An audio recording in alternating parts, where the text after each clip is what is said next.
friends. Hope you're doing well. So, check it out. We have a new backdrop. Kind of, sort of, not really. I had a weight bench there, but I really wasn't using it a ton because I'm getting super into kettlebells again. And more so that I just don't really like using dumbbells. So I built another desk for doing Warhammer stuff. So you can see, let me see if we can focus on it. There's a bunch of Warhammer stuff over there. I'm pretty excited about it. So now I got an ASMR desk. I've got a big desk for doing computer stuff, and I got a Warhammer desk for doing Warhammer stuff. It's not as big as I wanted it to be, because we were using the kitchen table, which is very large. But I think the girlfriend wanted her kitchen table back, and that's okay because I was not being space efficient. So hopefully having a smaller desk will kind of focus me in on just trying to finish one project at a time as opposed to like shiny object starting multiple things. But honestly, I think that is how I work. That is how I best get things done. And I think that's something that is an adaptation that a lot of people don't. And a lot of people will. So I guess let me back up. I think a lot of the advice for people that are neurodivergent, especially like ADHD or autistic, maybe, I don't know. I'm kind of self-diagnosing myself here. I've got some flavor of the neurospiciness. And if you need an example of how I 99% sure I have that is once I talked to my doctor about it, and she goes, yeah, probably. And I was like, oh, should I see somebody about that? She's like, okay, yeah, we'll get you a reference or a referral. And then I never followed up on it, and that was that was years ago. So yeah, when your doctor's like, oh yeah, you've got the tingles in your brain. Your brain connections don't work right, kid. So anyway, that's fun. One of these days I'll follow up on that. Maybe when I have better health insurance and get like an official diagnosis. But until then, here are some things that have kind of helped me live my life with whatever brain I have and doing the best I can. And being moderately successful. I wouldn't say I'm like super successful, but like my job is to like point a box at things and push buttons, and a lot of people probably would like to have that job. So here are some things. I didn't write anything down because I don't write stuff down. I'm just winging it. We're just winging it here. So maybe I'll think of something down the road, and I'll make another video. But until then, here's where we're at.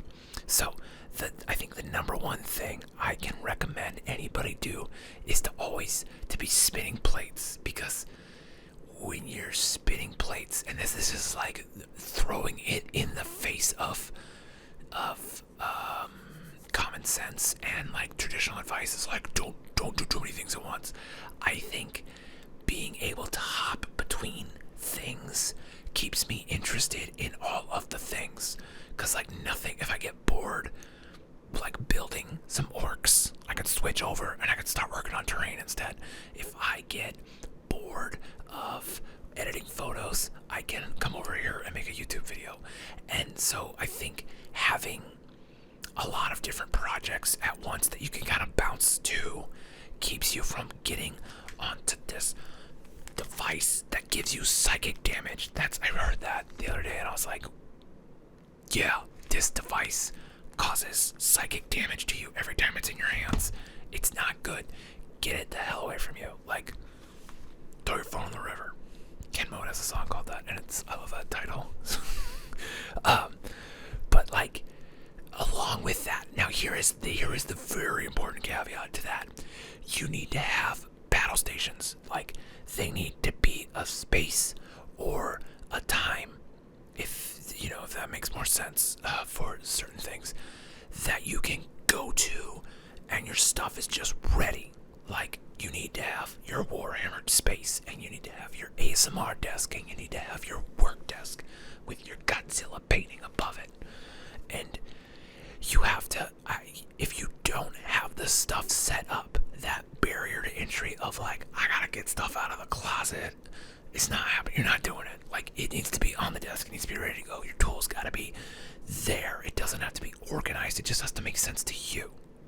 That's an important distinction, because a lot of people be like, if you don't organize your tools, look, my desk is a mess right now, but I know where every single thing is. It doesn't make sense.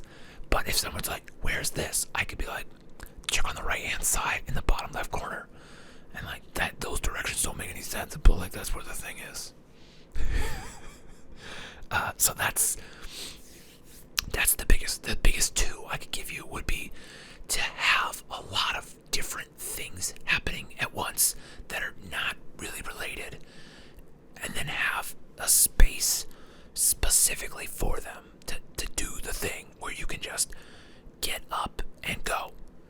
And you just start going, doing the thing, reduce friction, reduce the barriers to do the thing.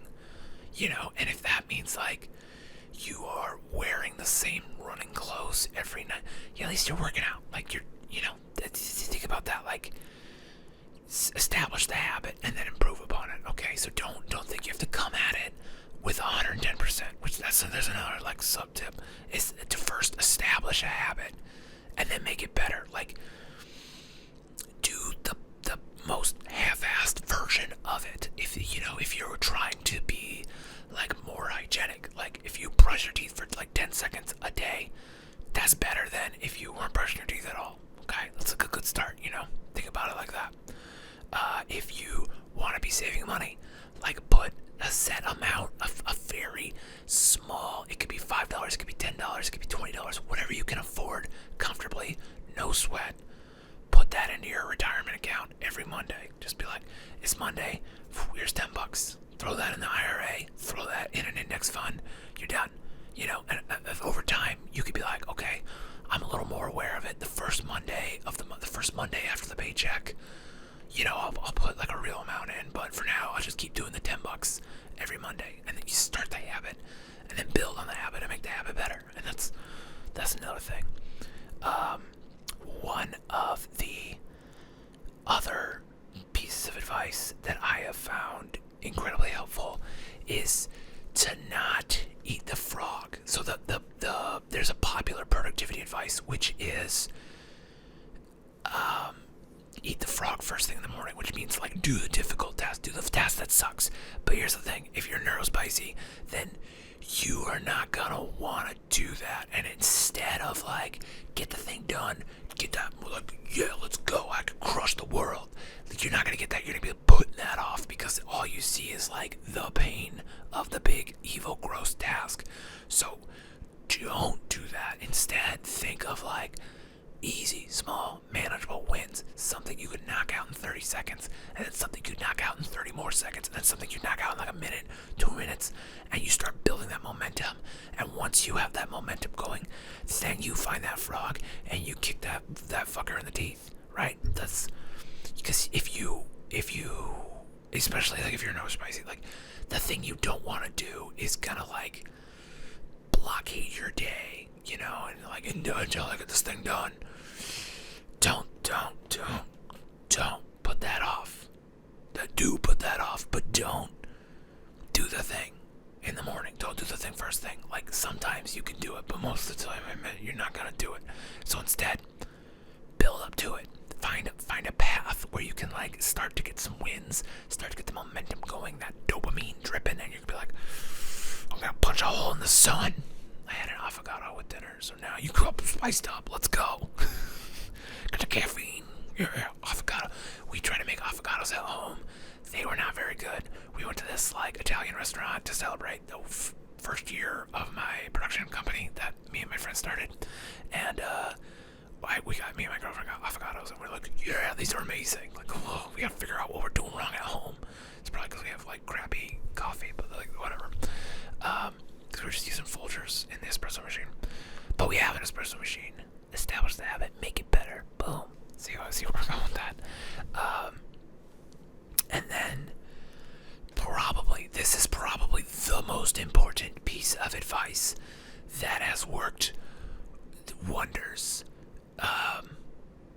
for me, especially is just don't sit down. If you sit down anywhere that is not your battle stations, you're not gonna do anything. You're not gonna get anything done. You're gonna get stuck in what the they, them. If you think about They Live, the movie They Live, if you haven't seen They Live, go see They Live. It's a good movie. It's real 80s, but like it's good. That's what they want. They want you to be sitting watching me on YouTube, and I want you to be sitting watching me on YouTube because I get ad revenue from it, which is almost no money for ASMR. But hopefully you'll take some of this and you'll be listening to it while you're at your battle station. That would be my ideal dream. But honestly, I'm just happy if anybody's watching it at all. I'm gonna do it even if nobody watches. Try me, motherfuckers. My other channel, my other white noise channel, I made 4 ASMR videos for it. One has 42 views, like 3 of them have like 2 views. I'm gonna keep making them. Try me. I'll do it. This channel, some days it gets like 50 views, some days it gets 100, and then every now and then it gets like 500 or 1,000. I'm just like, I don't know why. It just happens. But I just keep doing it. So, yeah, don't sit down. Just don't. Find the places where you get stuck, like my couch, and just tape it off. Take the couch cushion and throw it out the fucking window. Like, you don't get a couch cushion anymore because your brain is neurospicy, and you know, because here's the thing. If you enjoy sitting on the couch, that's fine. If you get genuine relaxation from it, that's fine. Sit on that fucking couch. But if you're like me, you're sitting on that couch and you are like, I should be doing X. And it doesn't have to be like your value in the world is not measured by productivity to the capitalist overlords. Like, but like, I should be out in you finish that sentence. You can finish that sentence when you think you're watching this right now and you're thinking I should be doing I should be working on my Warhammer models. I should be in the garage shooting pucks because I want to be good at hockey. I should be taking my dog for a walk because he's a good boy and he fucking deserves to go outside. And I need to get the sunlight too because health, I don't know, vitamin D, something, just stuff. You can find other videos about that with scientists. Watch the Huberman podcast. Huberman. Uberman. You think that's his real name? Because it's really close to Uberman. You know what I mean? Like, I don't know. I'm just saying. It might not be his real name. Oh man, Mountain Dew's so good. I love Mountain Dew. Sponsor. Mountain Dew sponsor me. Zevia won't. I got back on Zevia though. I'm drinking Zevia again. It's good. And because I was drinking those like caffeinated ices, which are also good because they're like energy drinks, but not energy drinks. Like, they taste like energy drinks, but they're not energy drinks, so they're not gonna make your heart explode.